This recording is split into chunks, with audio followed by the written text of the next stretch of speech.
Տիկին Հովսեփյան, ես ձեզ այլ հարց ունեի, բայց ձեր շեշտադրումներից հարց առաջացավ, դուք ասում եք հակադրությունների վրա պետք չէ կառուցել եւ ես ձեզ հետ համամիտ եմ։ Բայց ստացվել է այնպես, որ թե ԵԱՏՄ-ն, թե ԵՄ-ն մակցային միություններ են։ Եվ վստահաբար ընտրության պահ լինելու է։ Երբ որ մենք խոսում ենք, որ մի կենտրոնի հետ առևտուրը շատ է, միգուցե որովհետև այդ կենտրոնի հետ կա նաև մակսային միության բերումով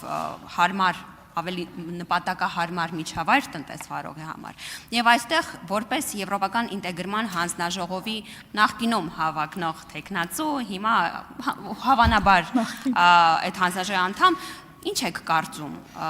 այս դիվերսիֆիկացիայի հարցը չպետք է լուծվի DCFTA-ով, ազատ առևտրի պայմանագրով, սա մեկ, եւ երկրորդը Տիկին Հովսեփյան, ես նկատեցի, որ դուք ջեպազրույցի ընթացքում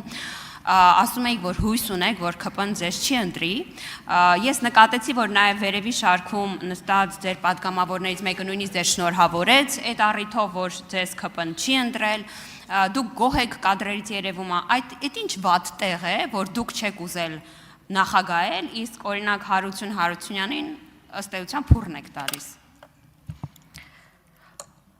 Չգիտեմ փուրը տալ խոսքերը ինչքանով են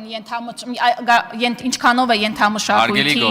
հատկապես կանանց իրավունքների եվրոպական արժեքների մի րոպե կսպասեք ներողություն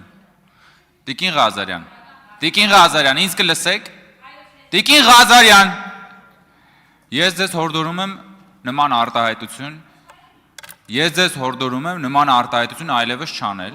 որովհետև խնդրում եմ լռություն, պարոն Խաչատրյան։ Հա, դուք աղմկում եք, խնդրում եմ լռություն, ապահովեք։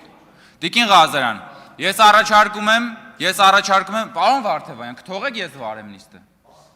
Ես առաջարկում եմ այդ արտահայտությունը հնարավորինս խուսափել օգտագործել այս դահլիճում։